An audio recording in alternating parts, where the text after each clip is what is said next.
প্রিয় ছাত্রছাত্রীরা, আজকে আমি তোমাদেরকে এই ভিডিওর মাধ্যমে ক্লাস 10-এর ভূগোলের যে সমস্ত প্রশ্নগুলো দেওয়া আছে 2026 সালের রায়মার্টিন প্রশ্নবিচিত্রাতে ভলিউম 1-এর জন্য প্রথম পর্যায়ের মূল্যায়নের যে প্রশ্নগুলো আছে 8 নম্বর স্কুলে পেজ নম্বর 264, সেখানে যে সমস্ত প্রশ্নগুলো আছে বিভাগ ক, খ এবং গ এর এই তিনটে বিভাগের প্রশ্ন উত্তর আমরা আলোচনা করবো, অর্থাৎ এমসিকিউ, এসকিউ টাইপের প্রশ্ন, অর্থাৎ 1 নম্বর এবং 2 নম্বর প্রশ্নগুলো আমরা আলোচনা করবো আজকে এই ভিডিওর মাধ্যমে। তোমরা শুরু থেকে শেষ অবশ্যই দেখবে ভিডিওটা। চ্যানেল যদি নতুন হয়ে থাকে অবশ্যই তোমার চ্যানেলটাকে সাবস্ক্রাইব করে রাখবে পরবর্তী যে স্কুলগুলো আছে সেগুলোর প্রশ্ন উত্তর পাওয়ার জন্য, এবং এর আগে যে স্কুলগুলো ছিল সেগুলোর প্রশ্ন উত্তর আমরা আলোচনা করে দিয়েছি। তোমরা প্লেলিস্ট থেকে সেগুলো পেয়ে যাবে, অবশ্যই সেই প্রশ্ন উত্তরগুলো তোমরা দেখে নিও সেখান থেকে। আর আজকে আমরা আলোচনা করবো এটা 264 নম্বর পেজে 8 নম্বর যে স্কুল সেটা। তো বিভাগ কয়ের যে প্রশ্নগুলো আছে দেখো, তোমার পিডিএফগুলো এগুলো আমাদের টেলিগ্রাম চ্যানেল থেকে পরবর্তীতে পেয়ে যাবে, ডিসক্রিপশনে লিঙ্ক দেওয়া আছে সেখান থেকে। তো বিভাগ কতে যে প্রশ্নগুলো আছে দেখো, একের দাগে বিকল্পগুলির থেকে সঠিক উত্তরটি নির্বাচন করে লেখো। সঠিক উত্তর নির্বাচন করে লিখতে বলা আছে বিকল্পগুলির থেকে। 1.1 দাগে বলা আছে লবণযুক্ত শিলাস্তরের ওপর নদীর প্রধান ক্ষয় প্রক্রিয়াটি হলো, তো সেটা হবে কি দ্রবণ প্রক্রিয়া, অপশান ঘ। এরপরে আছে পাখির পায়ের আকৃতির বদ্বীপ দেখা যায়। পাখির পায়ের আকৃতির বদ্বীপ দেখা যায় কি কৃষ্ণা নদীর মোহনায়। এরপরে আছে যে সেটা হলো কি বায়ুর সঞ্চয় কার্যের ফলে গঠিত ভূমিরূপটি হলো, সেটা হলো শিব বালিয়াড়ি, অপশান ঘ। এরপরে নদীর গতিবেগ দ্বিগুণ বৃদ্ধি পেলে তার বহন ক্ষমতা বৃদ্ধি পায় 64 গুণ, অপশান গ, অপশান খ। এরপরে আছে 1.5 থেকে প্রশ্ন ভারত ও আফগানিস্তানের আন্তর্জাতিক সীমারেখাকে বলা হয় ডুরান্ড লাইন, অপশান গ। এরপরে আছে ভারতের দক্ষিণতম পর্বত, সেটা হলো করডামম। এরপরে আছে সেটা হলো কয়াল পরিলক্ষিত হয়, তাহলে কয়াল পরিলক্ষিত হয় কোথায়? মালাবার উপকূলে, অপশান ঘ। এরপরে আছে মেহগনি হলো কি, সেটা হবে অপশান ক, অর্থাৎ চিরহরিত।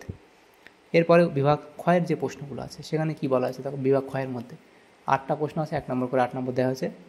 2-এর দাগে বলা আছে নির্দেশ অনুসারে নিম্নলিখিত প্রশ্নগুলি উত্তর দাও। প্রথম প্রশ্ন 2.1-এর দাগে নিম্নলিখিত বাক্যগুলি শুদ্ধ হলে পাশে সু এবং অশুদ্ধ হলে পাশে অ লেখো। প্রথম প্রশ্ন উষ্ণ মরু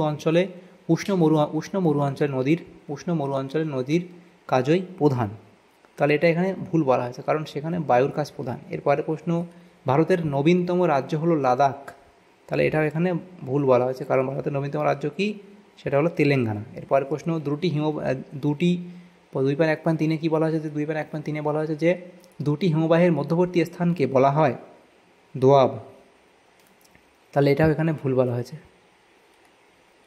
তাহলে 2টি নদীর মধ্যবর্তী স্থানকে দোয়াব বলা হয়। এরপরে প্রশ্ন ট্র্যাপ শব্দের অর্থ সোপান, তাহলে এটা এখানে তোমাদের শুদ্ধ বলা হয়েছে, ট্র্যাপ শব্দের অর্থ হলো কি সোপান।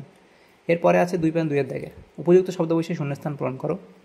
প্রথম প্রশ্ন ড্যাশ বালিয়াড়িতে 2টি শিং থাকে, তাহলে ড্যাশ বালিয়াড়িতে 2টি শিং থাকে, সেটা হচ্ছে তোমাদের বারখান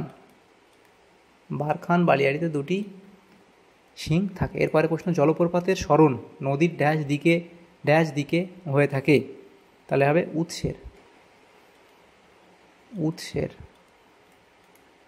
নদীর উৎসের দিকে হয়ে থাকে। এরপরে প্রশ্ন আছে কি, সেটা বলা আছে কি হিমালয়ের উত্তরে ড্যাশ মালভূমি অবস্থিত, হিমালয়ের উত্তরে লাদাখ মালভূমি অবস্থিত। এরপরের প্রশ্ন দেখো দেওয়া আছে, এটা হচ্ছে কি, এটা হলো লাদাখ মালভূমি অবস্থিত। এরপরে কি প্রশ্ন বলা আছে দেখো, সেটা হচ্ছে কানাড়া ভাষায় ড্যাশ হলো উঁচু নিচু ভূমি, এটা হলো মালনাদ,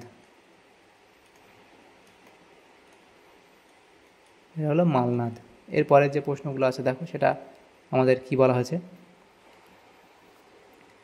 বিভাগ গয়ের প্রশ্ন, সেটা হচ্ছে নিচে 3-এর দাগে নির্ধারিত প্রশ্নের উত্তর দাও। 4টে প্রশ্ন উত্তর করতে হবে, 2 নম্বর করে 8 নম্বর দেওয়া আছে বিভাগ গতে, সেগুলো আলোচনা করবো দেখো। আচ্ছা, এখানে আমাদের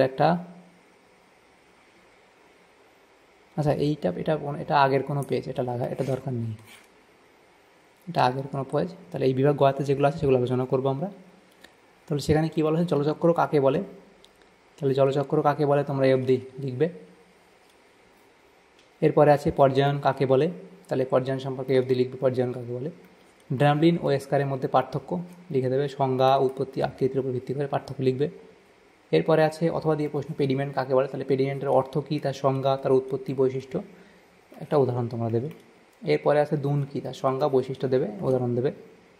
এরপরে আছে অথবা দিয়ে প্রশ্ন, খাদার বলতে কী বোঝো, সংজ্ঞা বৈশিষ্ট্য, কৃষিকাজের প্রভাব লিখবে। ডেকান ট্রাপ বলতে কী বোঝো, তার অর্থ, সংজ্ঞা, সৃষ্টির কারণ, অবস্থান। ডেকান ট্রাপের বৈশিষ্ট্য এখানে তোমাদের 7টা বৈশিষ্ট্য দেওয়া আছে, তোমরা লিখবে, 2-3 বৈশিষ্ট্য লিখবে। এরপরে যে প্রশ্নগুলো আছে দেখো পরের প্রশ্ন, সেটা হচ্ছে এখানে তোমাদের বলা হয়েছে কি, এরা অথবা দিয়ে প্রশ্ন ছিল পরেরটা, ভারতের পূর্ব উপকূলে 2টি উপহ্রদের নাম লেখো।